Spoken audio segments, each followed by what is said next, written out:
KMIR Sports. From the Legal Docs by Me Sports Desk, here's Julie BUEHLER.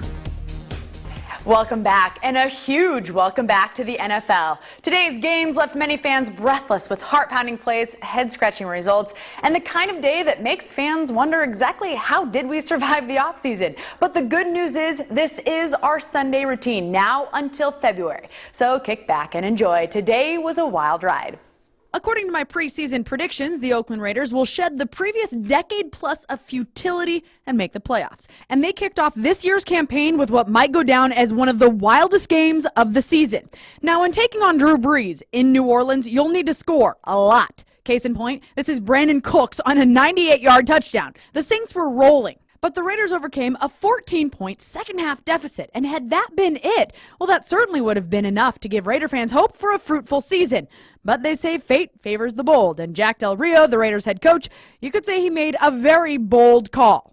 Derek Carr hit Seth Roberts to get within a single point of the Saints with less than a minute remaining. Now, the safe play is to kick the point after, tie the game, and play for overtime. But Del Rio, showing some massive moxie, had other plans. The Raiders scored 2 points on the conversion, with Carr hitting Michael Crabtree on a fade and take the 35-34 lead. It's the kind of play that, if it fails, would receive endless scorn. But when it works, can ignite an entire franchise with pride and confidence. And this time, it worked. You can expect a very fun season from the Oakland, soon-to-be Los Angeles Raiders. Final in New Orleans, 35-34.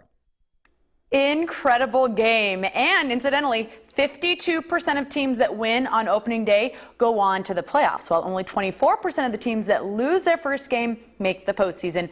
That Raiders game was a stunner. Now, we still have 2 more games tomorrow, but so far, 11 games have been decided by one possession. Today, 10 of those were played. Another one of them, how about the Chargers in Kansas City?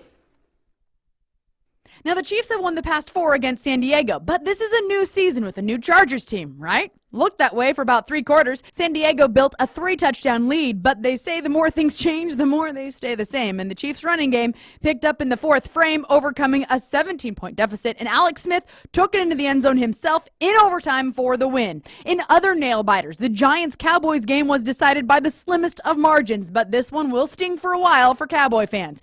Eli Manning hit Victor Cruz for the go-ahead score. Now, the Cowboys had a chance at a field goal to win the game had Terrence Williams just darted out of bounds to stop the clock. Things could have been different. The Jacksonville Jaguars, a trendy pick for an improved team, gave the Packers all they could handle, but the Jags are still a young team, made mistakes, and the Packers defense made stops when they needed it. Last year, Andrew Luck missed 9 games for the Colts, and they missed the playoffs for the first time since 2011. Well, he's healthy this year and showcased that, bringing the team back from an 18-point deficit to take the lead over the Lions with less than 40 seconds to go. But the Colts defense couldn't get a stop, and the Lions get the field goal for the win.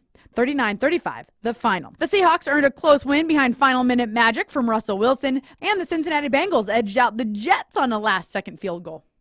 And of course, the Cardinals were hoping to edge out the Patriots with a last-second field goal, but that failed. Tomorrow night, we've got the Rams in San Francisco taking on the 49ers, and the Steelers and Washington Redskins. It's a doubleheader for Monday Night Football. NFL fans, it's back, and it's amazing. And you should have heard Julie here in the station a little bit earlier, watching those final few minutes of the game. There was a lot of excitement going on.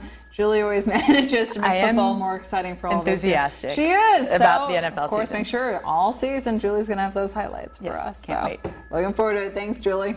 Well, coming up next, did you happen to catch the #1 move?